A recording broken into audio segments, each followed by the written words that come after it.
In another life, I used to hang around politicians once in a while, especially when they were running for office. Sometimes I would parachute in, do a little bit of this, a little bit of that. I remember one time there was this candidate, let's just call him Joe. And Joe had the worst comb-over in the history of comb-overs.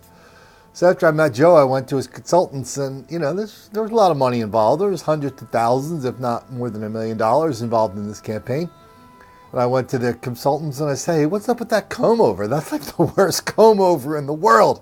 And you know it's bad when somebody like me is giving people advice on how to take care of their hair. So anyway, the consultants, they just said, I don't know, we don't know how to tell them. So I said, I'll tell them, let's just go to lunch. And I said, during the middle of lunch, you guys just find an excuse to leave for 5 minutes. When you get back, the news will be delivered. They took off. 5 minutes later, I said the same thing to Joe that I just said here. Hey, Joe, what's up with that comb-over? We got to get rid of it. There's too much at stake here. That looks awful. He figured it out how to get rid of it, and all was well. So I don't know why sometimes it's really, reporters go through the same thing, right? When they report on black mob violence, black on white crime, black on Asian, black on young, black on old, black on gay, black on straight, black on handicapped, as we've seen a lot lately. They go through the same thing. They just can't look in the camera and tell us what is going on, even though it's very plain what's going on. So they go here and there, over the river, through the bend, while they get to trying to get to grandmother's house. Nobody knows what the story is about. So here's a story from Houston. Large-scale black mob violence. Cops come, they attack the cops. Cops get hurt. Kid gets run over with a car.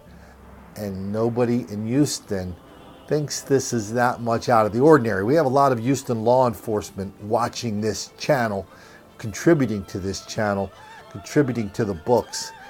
And that's one. I got a lot of people sent me this story, but this is a weird story. This is a weird story. We'll follow it up with same from St. Paul. Lots of stuff going on in St. Paul. Lots of reporters in denial, deceit, and delusion about it.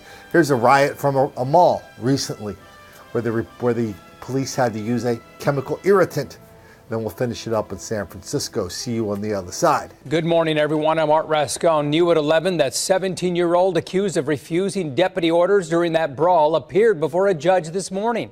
This started late last night with the teen run over and shots fired on Verde Trails in North Harris County. Eyewitness News reporter Fody Kalergis is live right now with the story. And Fody, this was really a dangerous situation for everyone.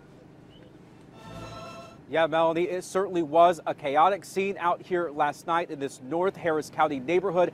That female constable deputy is okay this morning. She's been released from the hospital. She suffered a concussion, according to the constable's office. And just in the last half hour or so, a teenager who police say was creating some of that chaos appeared before a judge, Rayshard Brown, facing a charge of interfering with a public servant. And this morning, a call to action from neighbors out here, as well as the victim's family and friends. They say this violence needs to stop. Go! Let's go! Our cameras were rolling as a female constable deputy hit over the head and injured down on the ground. She was completely knocked out. And then once they started loading her, she became around a little bit and stuff. And once they got her to the hospital, they did determine she had a concussion, which in any business is not good. The deputy was at the scene trying to control the chaos after a young man was run over and killed. I'm trying not to cry right now because I'm on camera right now. Sean Powell said he saw what happened and rushed over to help his best friend, coughing up blood. Yeah, I tried to help him out. He was coughing his blood, he was trying to speak to me, but he couldn't. And then after that, he tried to roll over. I let him roll over. Parents say they've seen enough violence in this neighborhood. It's just sad, but I just want everybody to come together. It's just no more violence. Just stop the violence. Stop it. We need to just come together in this time. And the driver who ran over and killed that 17-year-old man out here last night has been taken into custody. No charges have been filed against him at this time.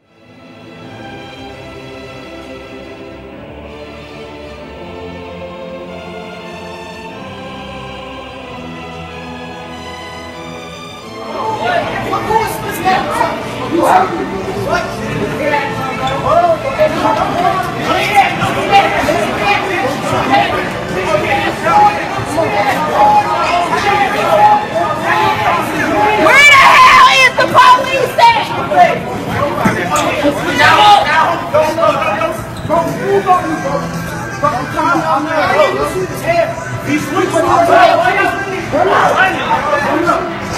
y'all dumb as hell! All y'all!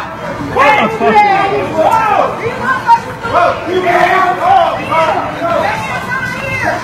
Hey, what the fuck? Bitch, you went there, bro. That was fake. You went to the nigga shit. That was fake.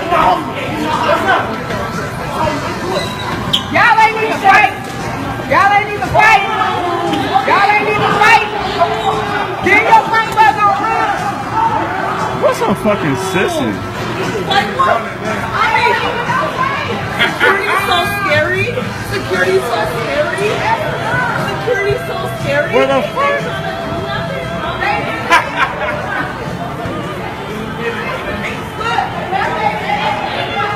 Shit, get y'all motherfucking shit took.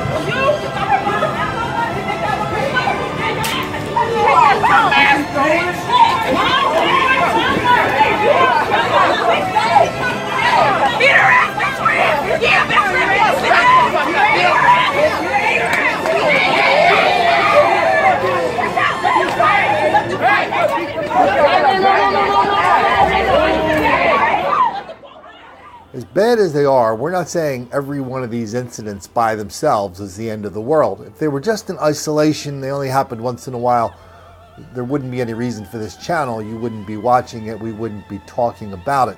But the point of these three examples is not that these three things happened, but these three things that happened are part of the everyday life in Houston and in San Francisco and in St. Paul.